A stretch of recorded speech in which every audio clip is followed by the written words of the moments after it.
Illustrator's superpower is that it can create infinitely scalable artwork that can fit on something as big as a billboard or as small as a postcard. But how's that even possible?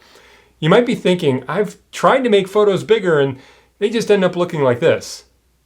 Well, in this lesson, we're going to explain exactly why that's happening and the secret behind Illustrator's magic.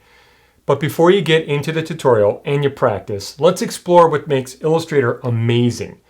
To understand why images look what we call pixelated, it's important to understand what a photo is made of. Recognize this painting? Probably not. It's just a bunch of colors. What about now? Impressionist paintings like this one use short brush strokes of color combined in just the right way to create something our mind can understand. And photos work in the same way. You've probably heard the term pixel before, like a 12 megapixel camera. Well, a pixel is just a tiny dot of color. And these tiny colored pixels combine together to create a photo.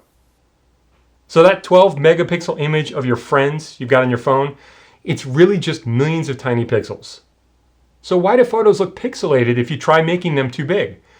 Well, pixels are actually square. So the bigger the image gets, the bigger the squares get. If they get too big, we're back to looking at an impressionist painting. So where does Illustrator fit into all this? Well, when we create artwork in Illustrator, we're not creating images using a bunch of colored pixels.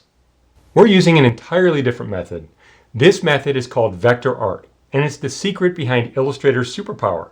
Now, you may not have ever heard of vector art, but I guarantee you've been creating vector art for years. You just haven't realized it. Think about your favorite presentation software. Have you ever made a shape? A text box? If you have, then you already know the basics of how to create and use vector art. Take a look at these two shapes. The one on the left was made in your favorite presentation software, and the one on the right was made in Illustrator. But notice how I can select and move both shapes. I can fill them both with color and change the outline. And most importantly, I can make them as big as I want and never have to worry about pixelization. See, you've been creating vector art this whole time and didn't even know it. In Illustrator, you can use vector art in much more complex ways to create designs that would never be possible in that other software.